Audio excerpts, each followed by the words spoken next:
Alright, once I share it with you and you click go to your drive, it's shared with me, you'll get a list of files. And so one of them will be, one of those files will look like this. It'll say AFTP tracker, and it will be purple like that. And if you kind of highlight it, you'll see this Google form over here. What you want to do is right click on it, click make a copy, and then that will save it on your drive.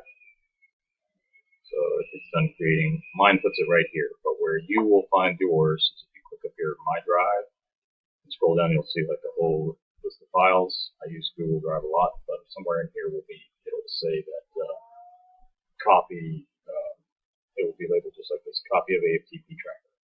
Alright, so what you can do is then you can rename it to whatever you want.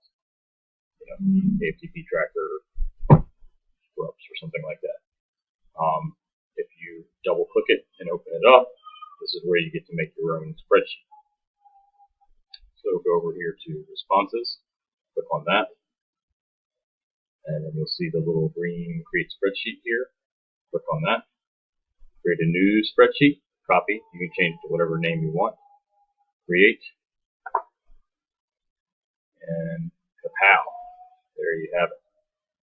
If you renamed it, this should have your new name up here.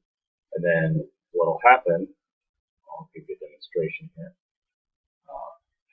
Slow internet, slow computer, as it does its thing. Alright, so now it's made the spreadsheet. So now you have a spreadsheet and tracker. And if you go to your drive, you will, it still isn't updated yet. That'll update here in a second. Go back to, should, let me find out where it's saved.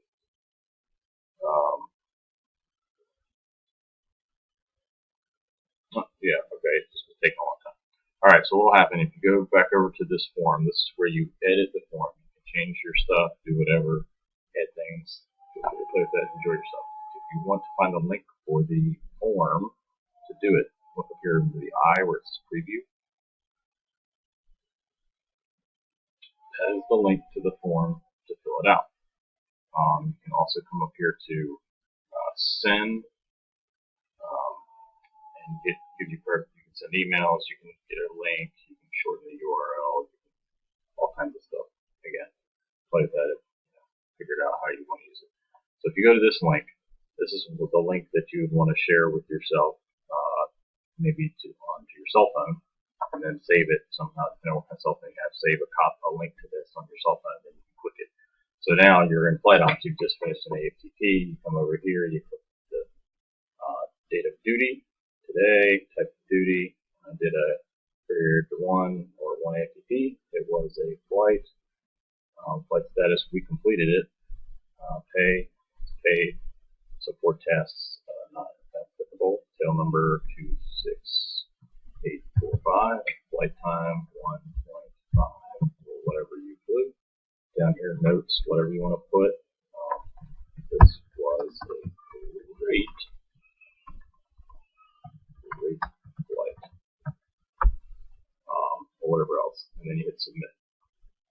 You'll go ahead and submit it. You can submit another response, like if you did 2 AFTPs, you can do that, or whatever. Then you go over here to this, and boom, you have it all filled out now. Shrink this down a little bit so you can see all of it. So now you have the timestamp, date of duty, type of duty, flight or support, mission complete, and the only thing that didn't show up was about the pay. I will have to come up with a solution for that. So for now, you can just add the column title paid or not, something like that, and then fill yes, no, yes, no, whatever you want to put it in. Anyway, that's it. And so as you fill out your form, it'll load this up, and you'll just keep on chucking away, and you'll see all your flights. I wouldn't use this for tracking flight hours because you won't be tracking different types, but it's good for tracking